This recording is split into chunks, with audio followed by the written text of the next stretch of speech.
الحمد لله وحده والصلاة والسلام على من لا نبي بعده. أعوذ بالله من الشيطان الرجيم. فلما جاءتهم رسلهم بالبينات فرحوا بما عندهم من العلم وحاق بهم ما كانوا به يستهزئون. فلما رأوا بأسنا قالوا آمنا بالله وحده وكفرنا بما كنا به مشركين. فلم يكن ينفعهم إيمانهم لما رأوا بأسنا سنة الله التي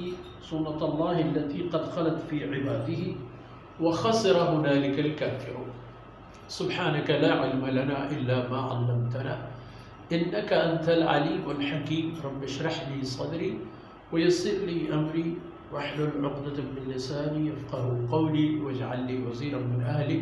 رب زدني علما وارزقني فهما. ثم أما بعد. گرامی قدر بھائیوں بہنوں اور پیارے بچوں،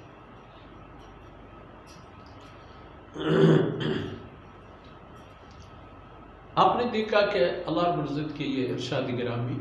جس میں یہ فرمایا گیا تھا کہ انہوں نے زمین پر کوئی سیر و گردش نہیں کی ہے، نہیں گزر و بسر کی ہے، روئی زمین پر کیا کیا نشانیاں ہیں ان اقوام کی جو طاقت کے اعتبار میں کس اسٹیج پر تھے، اور اللہ کی نافرمانی نے ان کا کیا حشر کیا، نہیں دیکھا تھا انہوں نے یہ چیزیں. فلما جاءتهم رسلهم بالبينات، یہ قوم ایسی تھی کہ جب انبیاء علیہ السلام کھلی دلائل و حجت لے کے ان کے پاس آئے تھے، تو ان قوموں کے بقول ان کے پڑھے لکھے لوگوں نے یہ کہا کہ اس سے تو بہتر آپ خود ہیں. فرحوا بما عندهم من العلم،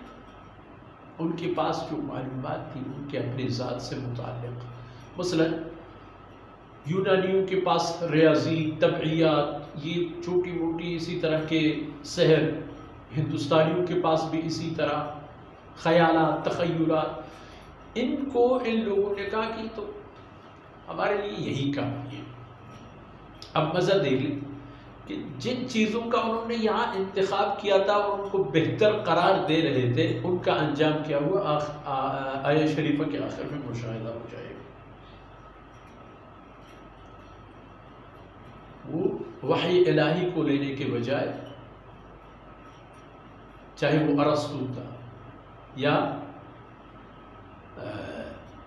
اس طرح کے اور فلسفی تھے، سیدنا عیسیٰ علیہ السلام کے زمانے میں ان میں سے سب سے بڑے فلسفی، موسیٰ علیہ السلام کے دور پانے والے بڑے فلسفی نے کہا ہاں بات تو وہ اچھی کہہ رہی ہیں، بات ان کی اچھی ہے، لیکن ہمارے پاس کیا کمی ہے کہ ہم جائیں موسیٰ علیہ السلام پر ایمان لے آئے یا عیسیٰ علیہ السلام پر ایمان لے آئے. لیکن وحاق بهم ما كانوا به يستهزئون، جو اللہ کے دین کو، اللہ کی فرمودات کو وہ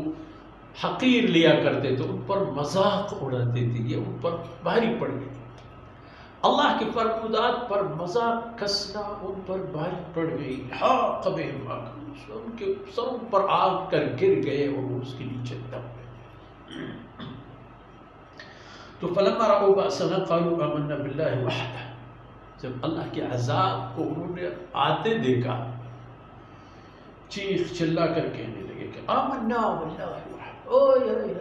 ایک اللہ پر ہم ایمان لے آئے، توبہ توبہ، ایک اللہ پر ہم ایمان لے آئے. وکفرنا بما کنا بہ مشرکین، اور جو کچھ ہم نے اللہ کے ساتھ شریک کیا تھا اب ہم ان کا انکار کر دیتے ہیں، ہم ایک اللہ کو مانتے ہیں، ایک اللہ کے رسول کو مانتے ہیں. لیکن نتیجہ فَلَمْ يَكُنْ يَنْفَعُهُمْ إِيمَانُهُمْ لَمَّا رَأَوْا بَأْسَنَا، لیکن جب انہوں نے ہماری شدت گرفت کو دیکھ لی، ہمارے عذاب کو جب انہوں نے دیکھ لی اور کہا کہ آمنا، لم يَكُنْ يَنْفَعُهُمْ، فَلَمْ يَكُنْ يَنْفَعُهُمْ إِيمَانُهُمْ، اب یہ ایمان ان کے لیے کارآمد نہیں رہا، یہ ایمان ان کے لیے کارآمد نہیں رہا جب وہ عذاب کو دیکھ رہے تھے. کیونکہ سنت اللہ التي قد خلت فی عبادہ، یہ اللہ کا قانون ہے جو ان لوگوں سے پہلے، ہر منکر سے پہلے ایک منکر کی تاریخ موجود ہے، اور یہ اب جب ہلاکت کو قبول کر لیتے ہیں تو اس فہرست پر ان کے ناموں کا اضافہ ہوتا ہے، اور کیا؟ سیدنا نوح علیہ السلام کی قوم کی تباہی کا اگر منظر دیکھیں، اس کے بعد قوم لوط کی باری آ جائے، سیدنا لوط علیہ السلام کی قوم، اس کے بعد قوم سمود اور قوم عاد کی باتیں آ جائیں، ایک فہرست بڑھتی چلی جاتی ہے، یہاں تک کہ مشرکین مکہ بھی اس کے شکار ہو گئے، اور اللہ رب العزت نے بدر کے اس گڑھے میں ایک ایک کر کے ان کو جہنم رسید کر دیا۔ اور اسی طرح جتنی بھی قوموں نے انبیاء اور ان کے لشکروں کے ساتھ لڑائیاں لڑی، ان کا بھی وہی حشر ہوا۔ اب آن حضرت صلی اللہ علیہ وسلم بنفس نفیس جب جنگوں میں موجود ہوتے تھے تو اللہ کے رسول تھے، لیکن سیدنا صدیق اکبر رضی اللہ عنہ کے دور میں کیا مسلمانوں کو فتح نہیں؟ سیدنا فاروق اعظم رضی اللہ عنہ کے زمانے میں پوری دنیا کے سب سے بڑے طاقتوں کو اللہ کے دین کے تابع نہیں بنانے؟ سیدنا عثمان رضی اللہ عنہ کے دور میں، اور دیگر سیدنا علی رضی اللہ عنہ، حضرت معاویہ رضی اللہ عنہ، اور اسی طرح دیگر مسلمانوں کی جتنے بھی اچھے اللہ والے حاکم گزرے، چاہے عثمانیوں کی صورت میں یا ایوبیوں کی صورت میں، جو اللہ کے لیے نکلا اللہ نے اس کی مدد کر دی،